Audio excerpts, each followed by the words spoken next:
What's up, everyone? Renfell here. Welcome back.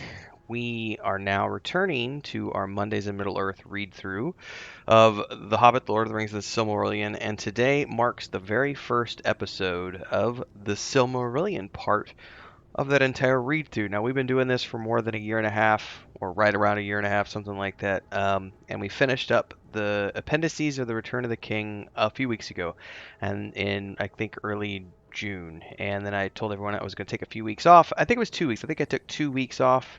I don't think it was three. I don't remember now. But I did take some time off because I hadn't taken any time off since I started this series. But I wanted to take a couple of weeks to just get a breather before I dove into the Silmarillion. But we are now back. This is officially the very first episode of the Silmarillion as we dive into Mondays in Middle-earth. If this is your first time tuning in to one of my episodes, welcome. This was a project that started at the beginning of 2022 when all of the press was coming out around the Rings of Power, and I wanted to reread all of the books in the Silmarillion ahead of that launch of that show. Now that was a little bit too ambitious because, as we know, I was nowhere near completed with the read through by the time Rings of Power launched. So this series has just become something that I do as sort of like a hobby. Now along the way, it's grown exponentially. We've got new followers that follow almost exclusively this series. We've got people who have joined this channel because of this series. So thanks to all of you who have been supporting it along the way.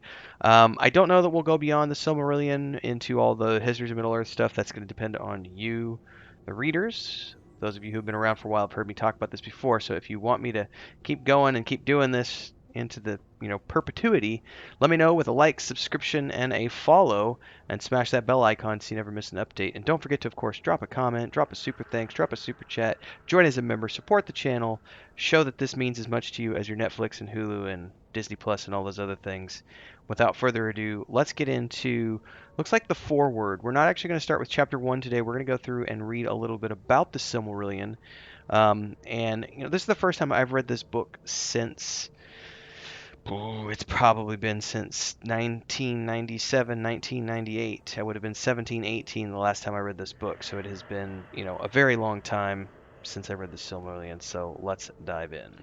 So it looks like this foreword is published 4 years after J.R.R. Tolkien's death.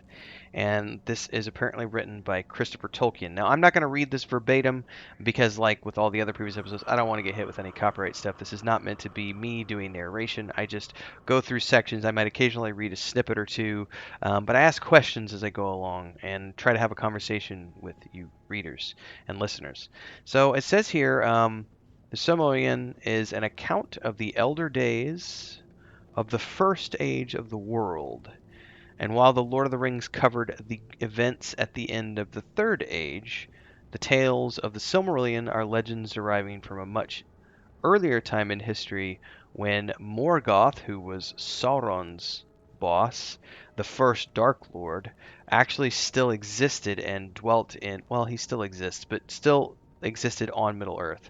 And the High Elves and their war upon him for the retrieval of the Silmarils, the great jewels of power, which are not the same as the ones portrayed in the Rings of Power show, because that's not mithril. Don't get me going on that. However, it says not only does the Silmarillion cover the events of those times, it says it is also, in all of the essentials of its conceptions, far the earlier work. Now, I know a little bit about this because I've read this before, and in the course of getting up to speed for everything related to Rings of Power, there's this legendarium, this thing that he had been working on his whole life, and it mentions here that while it wasn't called the Silmarillion back when it was first being worked on, it says this thing already existed half a century ago, so 50 years before this writing. It says in battered notebooks all the way back to 1917 can be found the earliest versions, some of them hastily penciled, of the central stories of mythology. So this goes back to the napkin sketches that I talk about a lot of times when, every project that I've done within game dev and everything else over the years, I keep everything. Like I'm a pack rat when it comes to, I have boxes and boxes and boxes of stuff related to all the various projects that I've worked on. Some of it's in storage, some of it's at my house, some of it's at my brother's, some of it's at my sister's. I've been collecting things since I was about 10 years old, so um, I think Tolkien was, a kindred spirit in that regards because he kept everything. Because you never know when notes might come back and be something that you can use for a future story or an adaptation of something. So more than 50 years of notes went into the creation of, Hobbit, Lord of the Rings, and everything else. Um, and it says here, while it was never published, although some indication of its content could be found in the Lord of the Rings, it says, throughout my father's long life, he never abandoned it, even in his final years. It says, you can consider the Silmarillion as simply a large narrative structure which underwent relatively little radical change.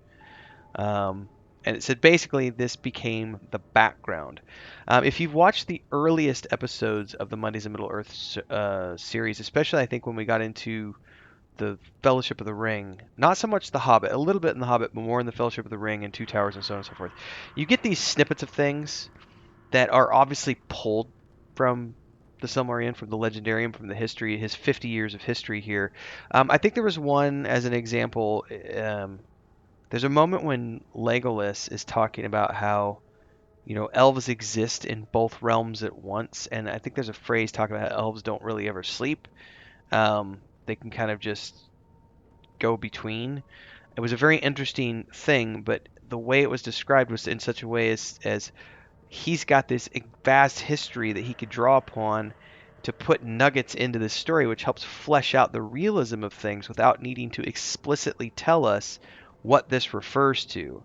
It's enough that it's in his mind as something that's concrete history or concrete fact for this world, and that makes the story richer because he has a tapestry that's already been woven. So that's essentially what's being discussed here.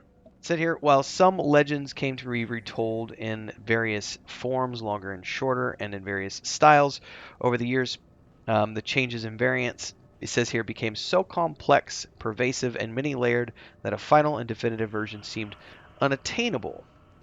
But also the fact that some of these earlier legends became old not only in the timeline of The Lord of the Rings, but also in terms of J.R.R. Tolkien's life. Something that was written 55, 60 years ago becomes something where the original intent of that might be lost to time, even if you have notes, because it was something from a fragment so many years ago. It says in his later writings, the mythology and poetry became less important than his theological and philosophical discussions, and says this is where there arose great incompatibilities of tone.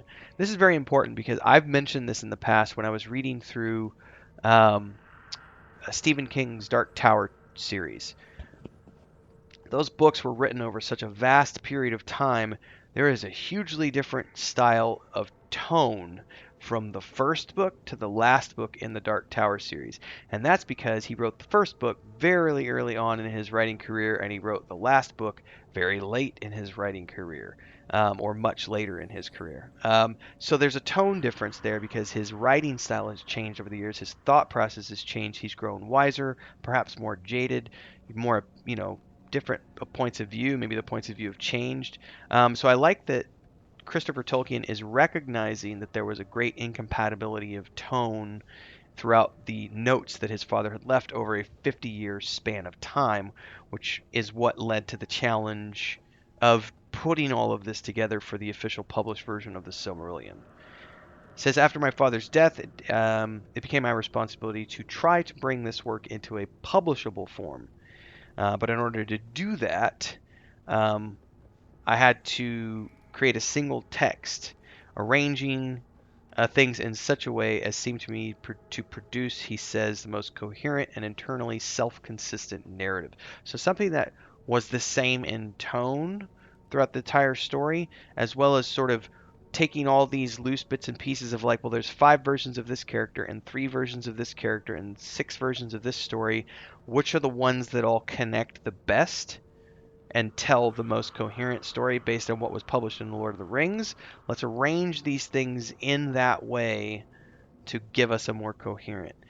This is where we get into the trouble with whether or not the Silmarillion is canon. Now, I've talked about this in the past. It's technically not canon in the sense that it was never published during J.R.R. Tolkien's lifespan.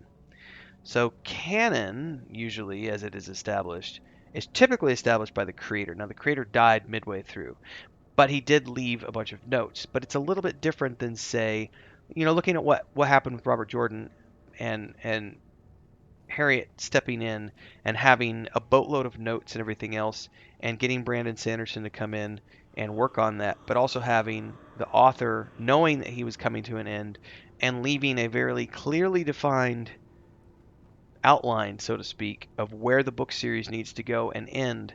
This is already established canon, even if it's written by someone else after my passing, and that's not necessarily the case with the Silmarillion.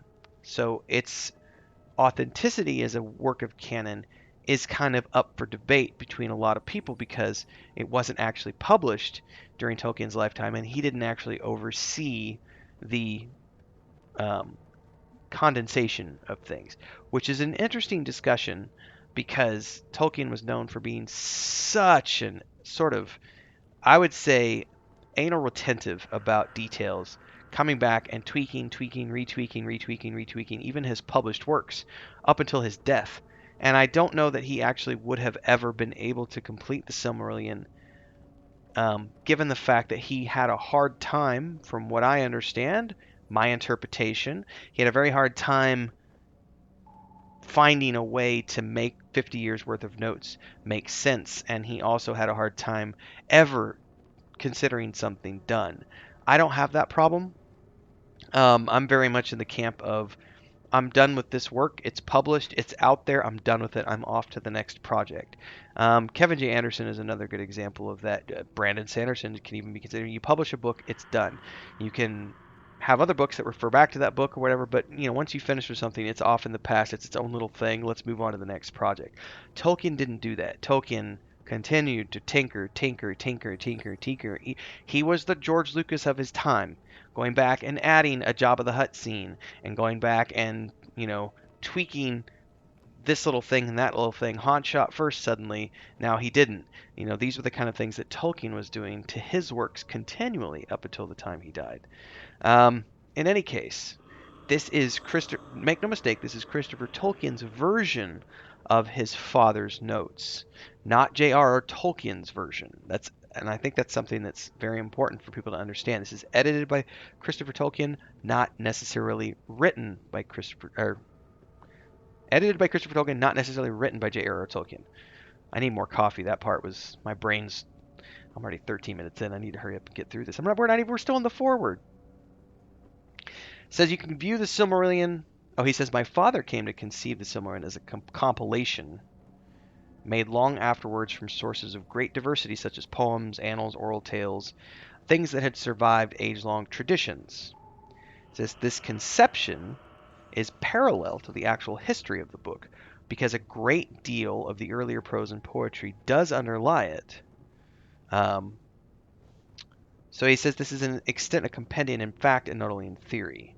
That's why there's varying speeds of narratives, various types of detail in different parts, contrasts, sometimes precise recollections of place and motive, and sometimes other areas where it's really obscure and therefore lacks cohesion.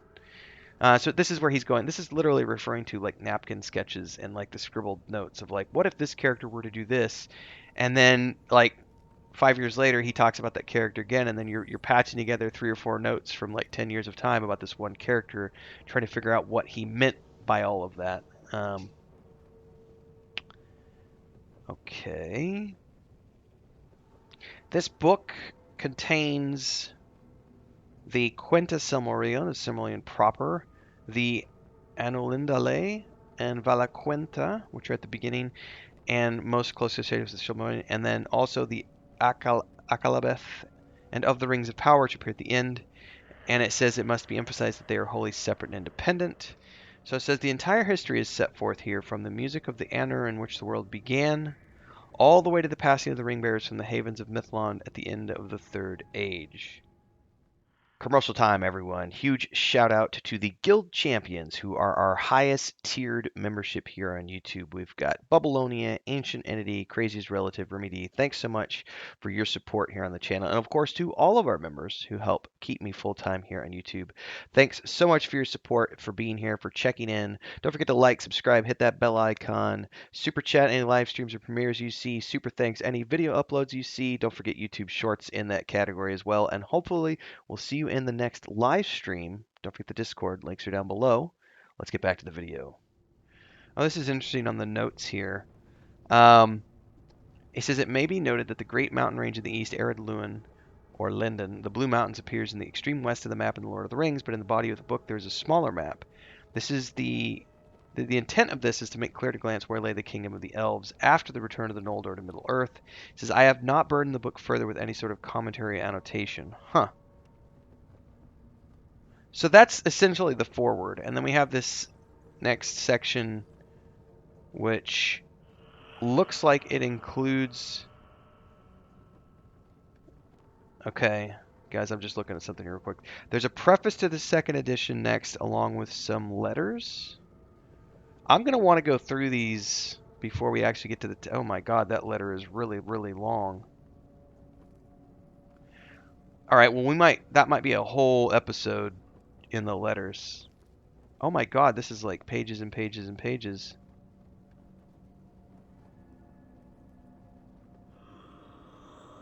Sorry, guys. I'm literally going through this and reading, like I'm skim reading ahead really quick because I want to see what we're going to be covering next week. Yeah, so I don't know if we're going to break the letters up into multiple segments or not, because that's a whole lot of pages to go through. So we might just approach that. It looks like it's broken into segments on the first age, second age, and so on and so forth. So why don't we go through that next week and just see how far we get. It looks like there's going to be multiple segments probably. So that's a good reason for you to all tune in next week as we get into the foreword for the Silmarillion. A preface to the Second Age. I'm excited, everyone. I haven't read this in so long. Like, subscribe, hit the bell icon. See you next week.